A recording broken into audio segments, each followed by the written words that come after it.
Humans are wonderfully flawed, vulnerable in nature, and hardwired to make mistakes. Alexis forgot his wedding anniversary. They were supposed to go out for a romantic dinner, but he got caught up watching the semifinals. Maria keeps losing her car keys. She blames the supernatural, but the truth is, she just doesn't pay enough attention.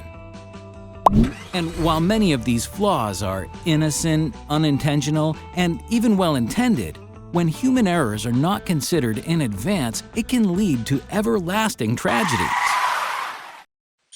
The safe system approach considers human fragility, along with our natural tendency to make errors. It accommodates these intrinsic characteristics to avoid unintended outcomes, such as injuries that could be fatal. So just as Alexis can put a system in place to prevent him from a minor tragedy, and Maria can also do the same, a safe system approach can also prevent catastrophic consequences of road traffic injuries.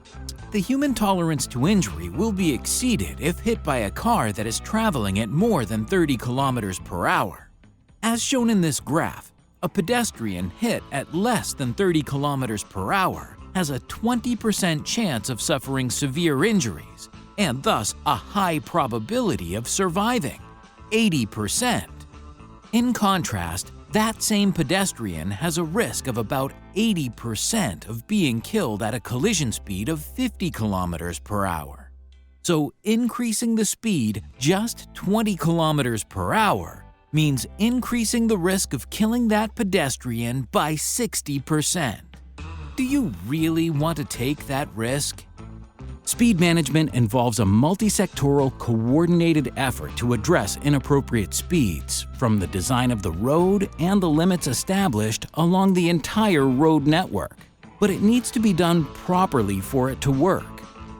It is as if the system knew Alexis was going to stay watching the semifinal, or that Maria was going to lose her keys. The safe system approach accommodates these human characteristics to avoid tragedies. It won't just depend on the decisions, actions, and errors from each individual. However, to put this in place, decision makers need to take it seriously. People designing, building, and managing roads and vehicles, deciding on land use and urban development have a responsibility to shield the road network with appropriate infrastructure, such as traffic calming measures, self-explaining and forgiving roads, human-centered design, and safe speeds, and many other actions that will make the difference. If these folks work well and in synchrony, all parts of the system work as a sequence of protective layers.